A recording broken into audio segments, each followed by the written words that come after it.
আসসালামু আলাইকুম ওয়া রাহমাতুল্লাহ। কেমন আছেন?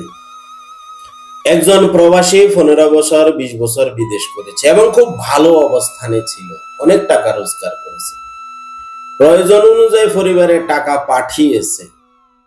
পরিবারের যিনি দায়িত্বে ছিলেন বাবা, তার কাছে অনেক টাকা পাঠিয়েছে। ওনার ইনকামে টাকা দিয়ে জায়গা সম্পদ কিনা হয়েছে।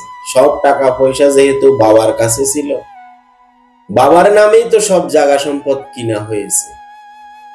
একটা সময় যখন জানলো প্রবাসী ছেলেটা যে ইনকামের টাকা দিয়ে সব জায়গা জমি বাবার নামে কিনেছে, তখন বলল ঠিক আছে, আমার ভাই বোন অন্যগুলো একটু সামর্থ্য কম, সুতরাং আমি ইনকাম করেছি, বাবার নামে নিয়েছি, সমস্যা কোথায়? একদিন না একদিন তো বাবার উত্তরাধিকারী সম্পত্তি হিসাবে হলেও আমি পাবো। এইদিকে ছোট ভাই বোন গুলা লেখাপড়া করার জন্য যত ধরনের সহায়তা সাহায্য ছিল সব করেছে প্রবাসী। সবাই ভালো পড়ালেখা করে সবাই সবার জায়গায় প্রতিষ্ঠিত হয়েছে।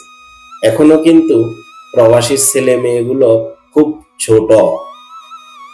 এই ফাঁকে 15-20 বছর পরে প্রবাসী রোগাক্রান্ত হয়ে গেল, কোনো না কোনো কারণে অসুস্থ হয়ে গেল। দেশে ফিরত এসে যখন দেখলো বাবা এখন আর বেঁচে নেই, তাহলে সম্পত্তিগুলো তো ভাগ বড়টা করতে হবে।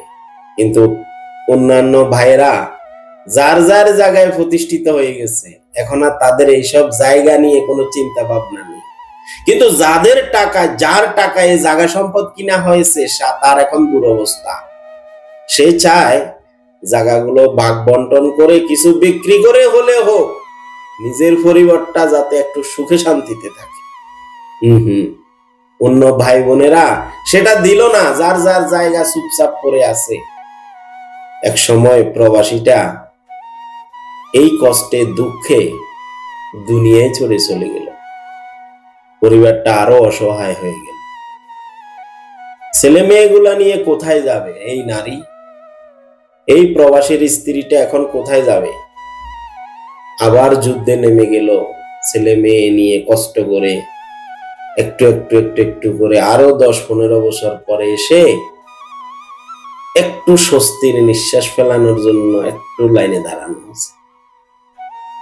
এইভাবে এই ধরনের এই যে একটা চিত্র আপনাদের কাছে তুললাম, এটা একেবারে বাস্তব একটা পরিবারের চিত্র আপনাদের মাঝে তুলে ধরলাম। এমন হাজারো চিত্র এই সমাজে আমার আপনার আশপাশে বহু আছে।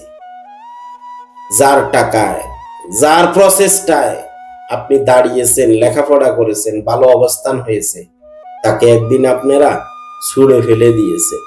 আমরা বড় অকৃতজ্ঞ জাতি, আমরা বড় স্বার্থপর জাতি। অহরহ এইসব ঘটনা প্রবাসীদের সাথে হচ্ছে, অস্বীকার করার কোনো সুযোগ নেই।